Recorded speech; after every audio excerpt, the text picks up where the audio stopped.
Hello everyone.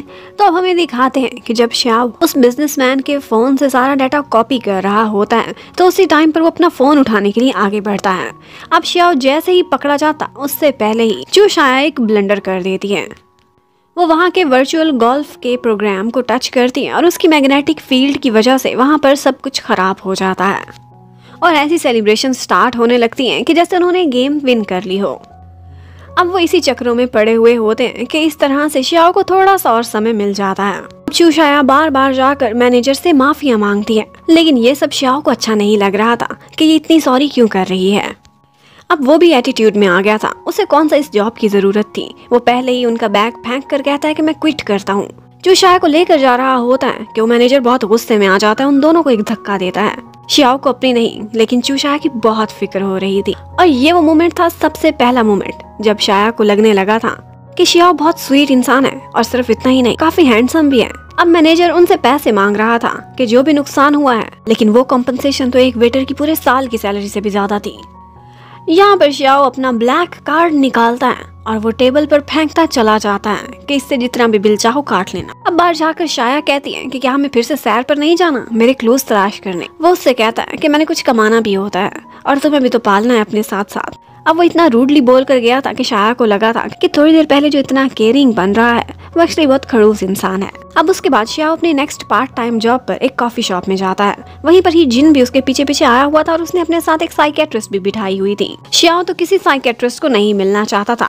जिन वहाँ पर बड़े मजे से उसकी सारी डिस्क्रिप्शन बता रहा होता है साइकेट्रिस्ट को किसे क्या क्या फीलिंग्स आती हैं। मुझे लगता है कि इसकी लाइफ में एक डेविल आ चुकी है और ये सारी बातें पास बैठी शाया भी सुन रही होती है और वो भी सोच लेती है उसने फैसला कर लिया था कि इस लड़के को मैं बहुत मजा चखाऊंगी, इसने मुझे डेविल बोला है।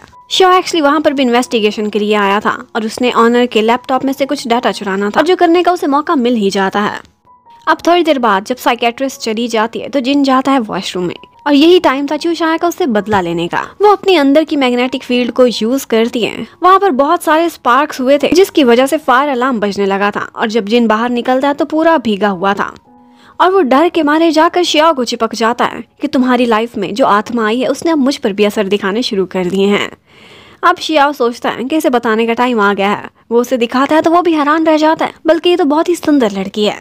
और फिर उसके बाद हमें दिखाते हैं प्रोफेसर चेन को, वही रिसर्च लैब वाले। आज उनकी यूनिवर्सिटी में कुछ इंश्योरेंस कंपनी वाले आए हुए थे और वो इंश्योरेंस कंपनी की एजेंट और कोई नहीं बल्कि श्याओ की अपनी आंटी थी। उसकी आंटी शन को पहली ही नजर में प्रोफेसर चेन बहुत स्मार्ट लगता है और प्रोफेसर चेन भी बार बार उसको देख रहा था, तो वो बहाने बहाने से जाकर पता करा लेती है कि उसकी कोई वाइफ नहीं है।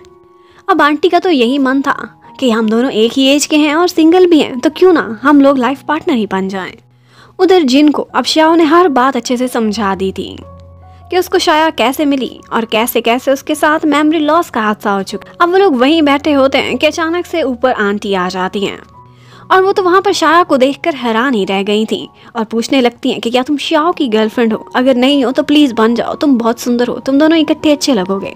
अब श्याओ किसी तरह से शाया को तो अंदर भेजता है और उसके बाद आंटी उससे कहने लगती हैं कि मेरा एक काम तुम्हें करना होगा। एक यूनिवर्सिटी का पता बताती हैं और कहती हैं वहाँ एक प्रोफेसर चेन है, उनको ये कोर्ट जाकर वापस करना है और साथ ही साथ पता भी कराना है कि वो किस टाइप के इंसान है और मेरी उनकी लाइफ में तुमने एंट्री करानी है। अब श्याओ तो साफ इनकार कर देता है कि मैं आपके लिए किसी लड़के को नहीं पटाऊंगा। और फिर हमें फ्लैशबैक में दिखाते हैं कि एक्चुअली वहाँ पर आंटी की प्रोफेसर चेन से लड़ाई भी हो गई थी क्योंकि वो इंश्योरेंस नहीं लेना चाहते थे। लेकिन वहाँ से जाते जाते आंटी एक दफा सीढ़ियों से गिरने लगी थी कि प्रोफेसर चेन ने उनको संभाल लिया था। उनका ड्रेस भी थोड़ा सा फट गया था तो उन्होंने अपना कोट उतार कर उसको दे दिया था। अब जैसे ही श्याओ को पता चलता है कि वो प्रोफेसर एस्ट्रोफिजिक्स के माहिर हैं, तो वो सोचता है कि क्यों ना इसी कोर्ट के बहाने उनसे मुलाकात हो जाएगी और चूशाया का इशू भी उनसे डिस्कस कर लूंगा। अब मिस्टर चेन ने अपना कोट तो आंटी को दे दिया था, उन्हें खुद फ्लू हुआ था।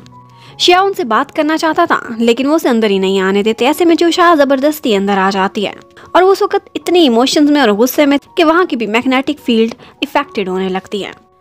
अब जब प्रोफेसर चेन को समझ आती है कि उनके लिए एक सब्जेक्ट केस आया है तो वो उसके लिए राजी हो जाते हैं। वो उसे अच्छी तरह से पहले चेक करते हैं और फिर बताते हैं कि जैसे ये सुपर मून की नाइट को यहाँ पर तुम्हारे सामने आई है, एक्चुअली उस नाइट को ग्रेविटेशनल फोर्स में बहुत सारे बदलाव आए थे और उस वक्त श्याओ के स्मार्टफोन ने ही उसके लिए एक ग्रेविटेशनल मोड ट्रांसफर का काम किया था। अब वो किसी तरह से साइंटिफिक लैंग्वेज में समझा देते हैं कि श्याओ का फोन का लिंक था और उसके बाद ये सुपर मून से यहाँ पर ट्रांसफर हुई है। अब ये कहाँ से आई है, शायद मून से आई है, ये एलियन है, इसका कोई पता नहीं। लेकिन उनकी ये सारी बातें लैब में मौजूद एक और रिसर्चर भी सुन लेता है। अब वो दोनों यूनिवर्सिटी में बाहर परेशान बैठे हुए होते हैं। श्याओ उसे तसल्ली देता है और अपनी बात बताने लगता है कि एक्चुअली मैंने आज तक फ़ोन कभी चेंज किया ही नहीं, बहुत पुराना मॉडल है, ये मेरे डैड की निशानी है। मैं हमेशा इसी को ही अपडेट कर देता हूँ, इसका सॉफ्टवेयर चेंज कर देता हूँ, लेकिन मॉडल नहीं बदलता। और उसी समय वहाँ पीछे से मिस्टर वे भी गुजर रहा होता है और वो एक छोटी सी झलक देखता है। उसे लगा था कि ये लड़की चूशा है, लेकिन फिर इग्नोर कर देता है कि उसको तो मरे इतने साल गुजर गए।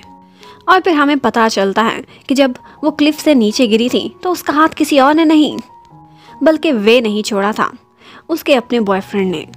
और फिर रात को हमें दिखाते हैं कि चूशाया बार बार विंटर को मैसेज किया करती थी। उसे उसकी गेम भी बहुत पसंद आई थी और वो उसकी इमोशनली बहुत हेल्प भी कर रही थी।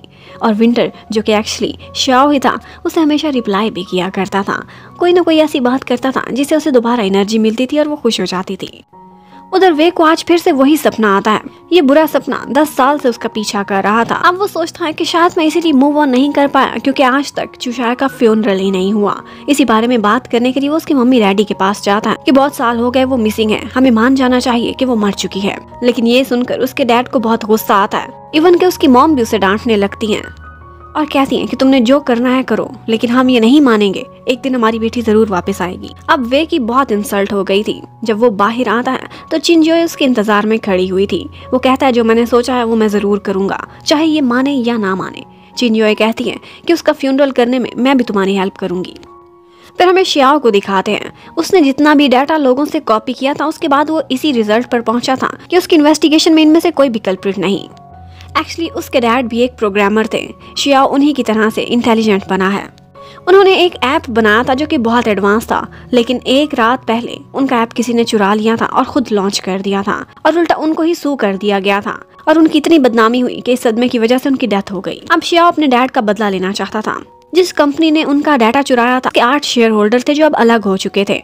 उन सारों की उसने इन्वेस्टिगेशन कर ली थी, लेकिन असल चोर कौन सा है उसे अभी तक पता नहीं चला था। अब एक लास्ट कंपनी रह गई थी जिसका बॉस मिस्टर जाओ था, लेकिन वो इतनी बड़ी कंपनी थी कि मिस्टर जाओ तक पहुंचना बहुत मुश्किल था।